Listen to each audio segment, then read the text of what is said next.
صرف ایک رات کا وظیفہ یا اللہ یا غنیو ایک دن میں کروڑوں ملیں گے۔ بسم اللہ الرحمن الرحیم۔ محترم ناظرین اکرام، آج جس خاص تسبیح کا عمل میں آپ کو بتانے لگا ہوں، یہ اللہ پاک کے بہت مبارک نام ہیں، اور رات کو سونے سے پہلے جب کوئی میرا بھائی یا میری بہن اس تسبیح کو پڑھ لے گا اور 2 دن تک یہ عمل مسلسل کر لے گا، یعنی بغیر کسی دن کا ناغہ کیے ہوئے، یعنی کہ کوئی ناغہ نہیں کرنا، اور مستقل مزاجی سے 2 دن کرنا، اگر آپ کو 300 کروڑ بھی چاہیے ہوں گے تو انشاءاللہ آپ کو مل جائے گا۔ یہ وظیفہ ہمیں بڑی محنت و مشقت مشکل سے ملا ہے، اور مجھے اپنے اللہ پر پورا یقین ہے کہ آپ کو ہر چیز ملے گی۔ یہ بڑا ہی مجرب عمل ہے اور بڑا ہی خاص عمل ہے۔ ناظرین اکرام، جب بندہ اپنے اللہ پاک سے محبت کرتا ہے، اللہ پاک اس کو ضرور عطا فرماتا ہے۔ اللہ پاک اس کو اتنا عطا کر دیتا ہے کہ اس کو پھر کسی چیز کی کمی نہیں رہتی۔ یہ بات تو سب ہی جانتے ہیں کہ اس دنیا کی محبت اور اس دنیا کے لوگ، رشتہ دار، دوست احباب، یہ کچھ بھی نہیں ہے۔ اگر ہمارا رشتہ اللہ پاک سے مضبوط تر ہو جائے تو پھر یہ ساری کی ساری چیزیں خود بخود ہی ہمارے ہاتھوں میں آ جاتی ہیں۔ جب بندہ اللہ سے محبت کرتا ہے تو اللہ تعالیٰ کی ساری مخلوق بھی اسی سے بے پناہ محبت کرتی ہے۔ یہ صرف اللہ سے محبت کرنے کا فائدہ ہوتا ہے، اور اگر بندہ اللہ تعالیٰ کو چھوڑ کر اس کی بنائی ہوئی مخلوق سے محبت کرتا ہے تو وہ مخلوق اس سے ہمیشہ دھوکہ دیتی رہتی ہے۔ پھر وہ مخلوق سے گلے شکوے بھی کرتا ہے کہ میرے ساتھ یہ ہو گیا ہے، اس بندے نے تو میرے ساتھ زیادتی کر دی ہے، فلاں بندے نے یہ کر دیا، یہ نہیں ہونا چاہیے تھا۔ تو بھائیوں اور بہنوں، اس لیے ہمیشہ اپنے اللہ پاک سے ہی محبت کرو۔ ساری دنیا آپ کی ہو جائے گی، ہر چیز آپ کی ہو جائے گی، اور کسی کو حقیر مت سمجھو، کسی کو بھی برا مت سمجھو، اور اللہ تعالیٰ کی رحمت پر بھروسہ رکھو۔ کہا جاتا ہے کہ ایک بار حضرت موسیٰ علیہ السلام کو اللہ تعالیٰ نے حکم دیا کہ سمندر کی طرف جاؤ، وہاں 3 کشتیاں ڈوبنے والی ہیں۔ حضرت موسیٰ علیہ السلام فوری حکم الہی کی تعمیل کرتے ہوئے سمندر کی طرف چل دیے۔ ساحل پر سکون تھا۔ بہت دور سے ایک کشتی آتی ہوئی دکھائی دی جو آہستہ آہستہ ساحل کی طرف بڑھ رہی تھی۔ ابھی وہ کنارے سے کچھ ہی فاصلے پر تھی کہ حضرت موسیٰ علیہ السلام نے آواز دی، اے کشتی والو، اللہ کا حکم آنے والا ہے، ہوشیار رہنا۔ انہوں نے جواب دیا، آپ جانتے ہیں کہ اللہ کے حکم کو کوئی نہیں ٹال سکتا، ہم تو اس کے بندے ہیں جو حکم الہی کے پابند ہیں۔ کشتی والے ابھی یہ بات کر ہی رہے تھے کہ اچانک ایک موج اٹھی اور کشتی ڈولنے لگی۔ سوار اپنے آپ کو بچانے کی کوشش کرنے لگے۔ اتنے میں ایک زبردست موج آئی اور کشتی کو اپنے ساتھ بہا کر سمندر کی تہ میں لے گئی۔ تھوڑی دیر میں ایک اور کشتی نظر آئی تو حضرت موسیٰ علیہ السلام نے انہیں بھی خبردار کیا اور کہا کہ ذرا محتاط ہو کر آنا۔ انہوں نے بھی پہلے والوں کی طرح جواب دیا کہ جو کچھ ہونا ہے ہو کر رہے گا۔ کشتی کو کنارے کی طرف لاتے رہی، یہاں تک کہ ساحل کے قریب آتے آتے یہ کشتی بھی ڈوب گئی۔ حضرت موسیٰ علیہ السلام اللہ کی حکمت کے بارے میں سوچوں میں مہو تھے کہ انہیں ایک تیسری کشتی آتی دکھائی دی۔ آپ نے حسب سابق اس کشتی والوں کو بھی نصیحت کی کہ دیکھو اللہ کا حکم آنے والا ہے، اپنے گناہوں کی معافی مانگتے ہوئے اس طرح محتاط ہو کر آؤ۔ انہوں نے جواب میں کہا، اے اللہ کے نبی، جس طرح آپ سچے ہیں اسی طرح اللہ کا حکم بھی اٹل ہے، اسے کوئی نہیں بدل سکتا، لیکن اللہ کی رحمت بھی تو ہے، ہم اس کی رحمت سے کیوں مایوس ہوں؟ لہٰذا ہم اللہ کی رحمت پر بھروسہ کر کے آ رہے ہیں، اور وہ اپنی رحمت کے صدقے ہمیں ضرور امن و سلامتی کنارے پہنچا دے گا۔ کشتی والوں کا یہ جواب سن کر حضرت موسیٰ علیہ السلام خاموش ہو گئے۔ جب کشتی بحفاظت کنارے آ لگی تو اللہ کے پیغمبر سوچنے لگے کہ اللہ نے 3 کشتیاں ڈوبنے کا فرمایا تھا، 2 تو ڈوب گئی، لیکن تیسری سلامتی کے ساتھ کنارے آ گئی ہے، یہ کیسے بچ گئی؟ ارشاد باری تعالیٰ ہوا، ہے موسیٰ، آپ نے سنا نہیں کہ تیسری کشتی والوں نے کیا کہا؟ انہوں نے میرے حکم کو تسلیم کیا تھا، میری رحمت کو آواز دی تھی، اس پر پورا توکل اور بھروسہ بھی کیا تھا، تو اس لیے یہ کشتی میری رحمت کے طفیل بچ گئی، کیونکہ جو بھی میری رحمت کے دروازے پر آ کر صدا دیتا ہے میں اسے نا امید نہیں کرتا۔ واللہ تعالی عالم مفہوم ہے کہ جب اللہ تعالیٰ نے مخلوقات کو پیدا فرمایا تو عرش پر لکھ دیا میری رحمت میرے غضب پر غالب ہے۔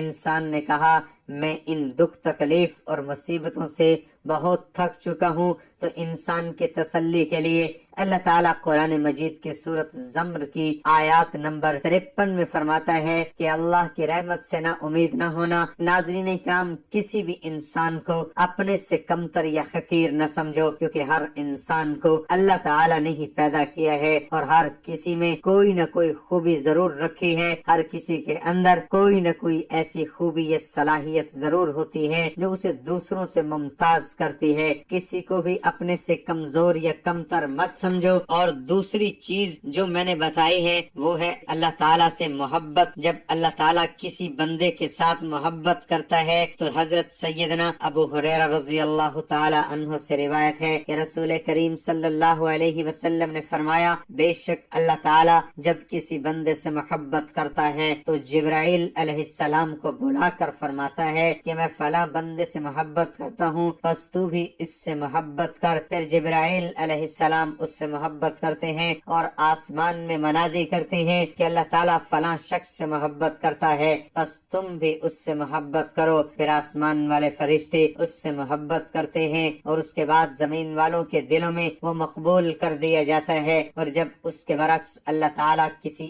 آدمی سے ناراض ہوتا ہے تو جبرائیل علیہ السلام کو بلا کر فرماتا ہے کہ میں فلاں بندے سے ناراض ہوں، بس تم بھی اس سے بغض رکھو۔ پھر وہ بھی اس سے بغض رکھتے ہیں۔ پھر آسمان والوں میں منادی کرتے ہیں کہ اللہ تعالیٰ فلاں شخص سے ناراض ہیں تو تم بھی اس سے بغض رکھو، وہ بھی اس سے بغض رکھتے ہیں۔ اس کے بعد زمین والوں میں اس کی دشمنی جم جاتی ہے، یعنی زمین میں بھی اللہ کے جو نیک بندے یا فرشتے ہیں وہ اس کے دشمن ہی رہتے ہیں۔ تو ناظرین، اللہ سے محبت کرو گے تو دنیا آپ کے لیے آسان ہو جائے گی۔ آپ کی زندگی میں جتنی بھی پریشانیاں ہیں، جتنی بھی مشکلات اور رنج و غم ہوں گے وہ سب انشاءاللہ دور ہو جائیں گے، اور پھر آپ کو قدم قدم پر اللہ پاک نوازتا ہی رہے گا۔ آپ کی جیسی بھی مشکل ہوگی ہر مشکل حل ہوگی، پھر آنے والی مشکلات بھی ختم ہو جائے گی۔ ناظرین اکرام، اب وظیفے کی جانب چلتے ہیں۔ یہ عمل کون سا ہے، یہ خاص وظیفہ کون سا ہے، اس کو کرنے کا کیا طریقہ کار ہے، اسے کس وقت اور کتنی بار کرنا ہے۔ یہ دولت مند بننے کی یہ ایک تسبیح کا راز پورے یقین اور اعتماد سے پڑھ لینا، انشاءاللہ تمام پریشانیاں ختم ہو جائیں گی، ہر مشکلات ختم ہو جائے گی۔ پوری زندگی میں مختلف طرح کی پریشانیوں سے واسطہ رہتا ہے، انسان کو مختلف طرح کی آزمائشوں سے واسطہ پڑتا رہتا ہے۔ حالات ہمیشہ ایک جیسے نہیں رہتے، زندگی میں اتار چڑھاؤ آتا ہی رہتا ہے، تو بس آپ لوگوں نے صبر کرنا ہے اور ہمیشہ نماز کی پابندی کرنی ہے۔ قرآن پاک میں بھی ہے کہ اللہ پاک صبر کرنے والوں کے ساتھ ہے۔ جتنا آپ صبر کرو گے اللہ پاک آپ کو اتنا زیادہ اور بہتر اجر عطا کرے گا۔ ہر مشکل کے ساتھ آسانی بھی چھپی ہوتی ہے۔ صبر کے معنی ہے کسی خوشی، مصیبت، غم اور پریشانی وغیرہ کے وقت میں خود کو قابو میں رکھنا اور خلاف شریعت کاموں سے بچنا۔ حضرت عبداللہ بن مسعود رضی اللہ عنہ سے مروی ہے کہ حضور نبی اکرم صلی اللہ علیہ وسلم نے فرمایا صبر نصف ایمان ہے۔ صبر انسان کو بہترین فیصلے کرنے کی طاقت و قوت عطا کرتا ہے۔ نیز قرآن و حدیث میں بھی اس کی بہت زیادہ تلقین کی گئی ہے۔ قرآن حکیم میں اللہ تعالیٰ نے صبر کی فضیلت بیان کرتے ہوئے فرمایا ہے ان کو ان کا اجر دگنا دیا جائے گا۔ ارشاد فرمایا کہ ان لوگوں کو دگنا اجر دیا جائے گا کیونکہ وہ پہلی کتاب پر بھی ایمان لائے اور قرآن پاک کے احکامات کی پیروی کی اور صبر کیا۔ ان اللہ مع الصابرین، جان لو کہ اللہ صبر کرنے والوں کے ساتھ ہے۔ اے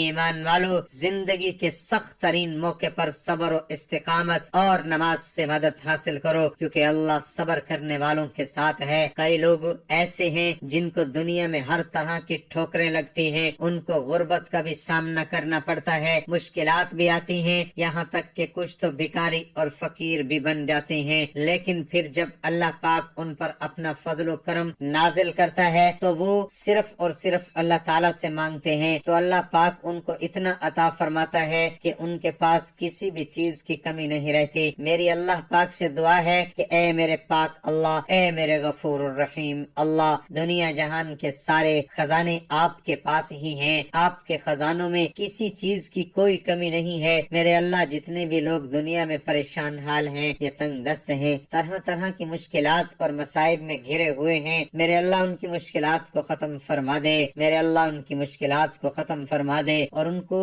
شاد و آباد کر دے، آمین ثم آمین۔ ناظرین اکرام، یہ وظیفہ آپ نے اس طرح کرنا ہے کہ جب آپ عشاء کی نماز ادا کر لیں اس کے بعد اسی جگہ پر بیٹھے رہنا ہے، اپنی اسی جگہ پر تسبیح آپ کے ہاتھ میں ہو، آپ نے اول و آخر 7 مرتبہ درود ابراہیمی پڑھ لینا ہے، ایک مرتبہ درود ابراہیمی میرے ساتھ بھی پڑھ لے تاکہ ثواب ہو۔ اللہم صلی علی محمد وعلی آل محمد کما صلیت علی ابراہیم وعلی آل ابراہیم انک حمید مجید۔ اللہم بارک علی محمد وعلی آل محمد کما بارکت علی ابراہیم وعلی آل ابراہیم انک حمید مجید۔ جب آپ شروع میں 7 مرتبہ درود ابراہیمی پڑھ لیں گے اس کے بعد آپ نے 21 مرتبہ یا سمیعو یا سمیعو یا سمیعو پڑھیں۔ یا سمیعو کا مطلب ہے سننے والا۔ 21 مرتبہ پڑھنے کے بعد آپ نے دوسری مرتبہ یا واسعو پڑھے۔ یا واسعو کا بھی 21 مرتبہ پڑھنا ہے۔ یا واسعو کا مطلب ہے وسعت دینے والے۔ اس کے بعد ایک تسبیح 100 دانوں کی ایک تسبیح یا اللہ یا غنیو کی پڑھنی ہے۔ یہ 3 تسبیحات اللہ پاک کے ان مبارک ناموں کی پڑھ لینی ہے۔ پھر 160 مرتبہ استغفر اللہ استغفر اللہ استغفر اللہ پڑھے۔ انشاءاللہ مال و دولت میں خوب اضافہ ہوگا، اور اگر کوئی شخص اپنا کاروبار بڑھانا چاہتا ہے تو اس کے لیے بھی یہ وظیفہ بڑا ہی مجرب ہے، بڑا ہی خاص وظیفہ ہے۔ اللہ پاک اس کو بہت زیادہ رزق اور مال و دولت عطا کر دے گا، اس کی مشکلات کو ختم کر دے گا، اس کے رزق میں، اس کی روزی میں بہت زیادہ اضافہ ہوگا۔ ہر گزرتے دن کے ساتھ ساتھ اس کی دولت میں اضافہ ہوتا رہے گا، اس کی مشکل سے مشکل کاموں میں آسانیاں پیدا ہوں گی، اس کی جو دلی حاجات ہوں گی سب پوری ہوں گی۔ کئی دفعہ ایسا ہوتا ہے کہ انسان کے دل میں کئی طرح کی خواہشات ہوتی ہیں جن کا وہ کسی سے ذکر بھی نہیں کر پاتا۔ کچھ خواہشات ایسی ہوتی ہیں جو آپ زمانے کے سامنے، معاشرے کے سامنے بیان کرو گے تو وہ سب آپ کا مذاق بناتے ہیں۔ تو ناظرین، جس طرح کے بھی حالات ہوتے ہیں اپنے اللہ کو ہی بتایا کرو، بے شک اللہ تعالیٰ سب کچھ جانتا ہے، لیکن پھر بھی اسے بندے کا مانگنا اور ہاتھ پھیلانا بہت پسند ہے، اس لیے اپنے اللہ سے مانگ لیا کرو، اللہ سے ہر چیز میں مدد طلب کیا کرو۔ اللہ پاک بڑا ہی غفور الرحیم ہے اور وہ عطا کرنے والی ذات ہے۔ رزق کے حوالے سے، دولت کے حوالے سے پریشان نہ ہوا کریں، اللہ پاک ایسے ایسے وسائل پیدا کر دے گا جو آپ نے سوچے بھی نہیں ہوں گے، وہاں سے آپ کی مشکلات دور ہو جائیں گی، رزق میں اضافہ ہوگا اور زندگی بھی بدل جائے گی۔ آخر میں دعا ہے کہ اے میرے پاک اللہ، اے میرے غفور الرحیم اللہ، ہم سب کی مشکلات کو ختم فرما دے، ہمارے رزق میں، ہماری روزگار میں اضافہ فرما دے۔ میرے اللہ، ہمیں مانگنا نہیں آتا مگر تجھے تو خود دینا آتا ہے، میرے اللہ ہمیں بغیر مانگے سب کچھ عطا کر دے، آمین ثم آمین۔